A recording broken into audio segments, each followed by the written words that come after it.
Sebuah titik terang akhirnya menghampiri kasus penyekapan dan penganiayaan brutal yang menimpa seorang wanita berinisial YTR di Bandung.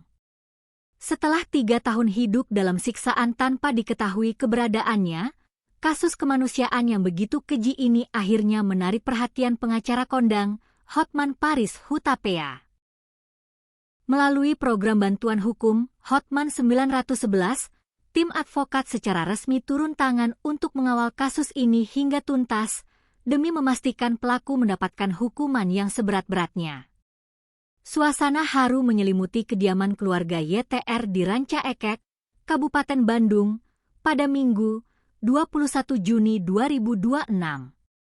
Kedatangan tim hukum Hotman 911 disambut dengan tetesan air mata oleh keluarga yang selama beberapa pekan terakhir tertatih-tatih berjuang mencari keadilan. Momen semakin menyentuh ketika Hotman Paris langsung menghubungi adik kandung korban, Syahrul Ulum, melalui sambungan video call. Sambil menahan tangis yang bergetar, Syahrul mengucapkan terima kasih yang sebesar-besarnya atas kesediaan sang pengacara membantu keluarganya. Melalui layar ponsel, Hotman Paris memberikan penguatan moral yang tegas dan meminta keluarga untuk kooperatif memberikan seluruh detail kronologi guna menjerat pelaku tanpa celah. Kisah pilu YTR bermula pada tahun 2023 lalu, saat dirinya tiba-tiba menghilang tanpa kabar.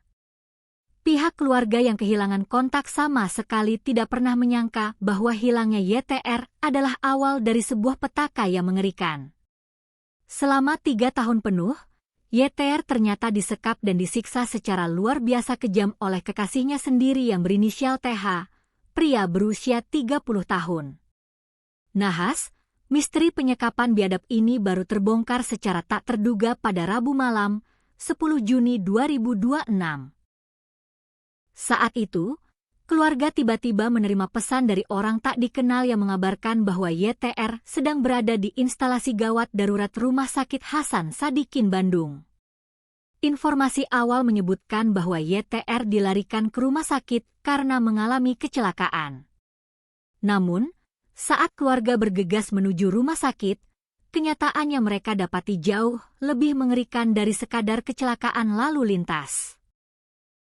Kondisi fisik YTR sudah dalam keadaan hancur lebur akibat dianiaya secara bertubi-tubi selama masa penyekapan. Sang adik, Syahrul Ulum, membeberkan penderitaan kakaknya yang mengalami luka parah di sekujur tubuh.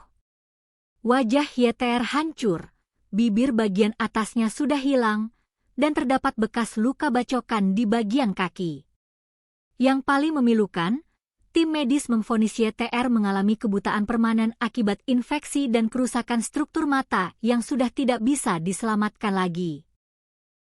Meski telah menjalani operasi pembersihan nanah di bagian kepala, dampak penganiayaan selama 3 tahun itu telah merusak fisik korban secara permanen. Saat ini, YTR masih harus menjalani perawatan intensif di rumah sakit dan baru bisa berkomunikasi secara terbatas. Pihak keluarga sendiri telah resmi melaporkan TH ke Polda Jawa Barat sejak 12 Juni 2026 lalu. Kini, dengan bergabungnya taring hukum dari tim Hotman 911, sebuah harapan besar ditaruhkan. Keluarga dan seluruh masyarakat Indonesia mendesak agar pihak kepolisian bergerak cepat menangkap pelaku TH yang masih buron, serta memastikan proses hukum berjalan transparan demi keadilan bagi masa depan YTR yang telah direnggut secara paksa dan tidak manusiawi.